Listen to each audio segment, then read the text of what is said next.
Bismillah, walhamdulillah, wassalatu wassalamu ala rasulillah. Today we are talking about aneurysms. First, we want to know what is aneurysms. Aneurysms is when a child is not dry in the night or in the daytime.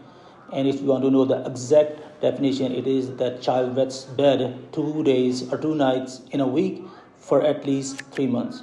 So children who are wetting it less frequently are not doesn't come into the category of aneurysms. Yeah, we will classify the aneurysms into two types. One is known as at the daytime, we call it diurnal aneurysms. And some of the kids, they wet the bed in the nighttime, so that's known as nocturnal aneurysms. So there is another way how we classify it as a primary versus secondary aneurysms. Primary aneurysms is that child never got dried, so he or she is paying continuously from the birth. And the secondary type is the child was dry, and they were dry at least 6 months, and after that started having the wetting problem. And usually the reason between the two categories is very different. Now we'll talk about the causes of aneurysms, or you can say many associations. There is a long list, but few of them we call it that usually this wetting happens within the families, so it can have some genetic role.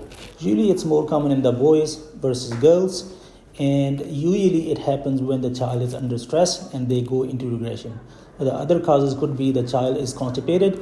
Another problem for it could be that there is infection of the urine, or the bladder is not developed properly, or there is no maturation of the brain's control on the urine.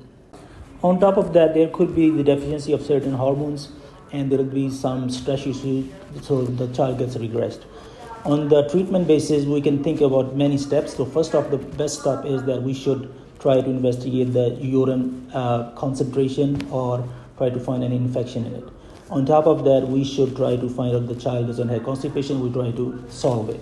And if child has any stressor in life, we have to try to solve the problem. Similarly, if child is not developing normally, we should concentrate on that part. So what other steps we can take? One of the steps is that we should stop giving the water to the child after sunset or Maghrib, so the child has enough time to urinate. Really, these kids try to press on their parents that they need water, but you have to stop that.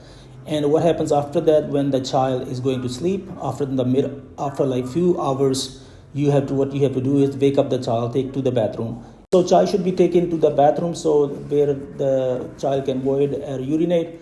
And when the child wakes up in the morning, you try to have a reward system, like you can give some candy, really appreciate the child.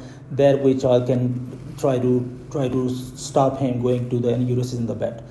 And the other regimens is that sometimes we have to give certain treatment, like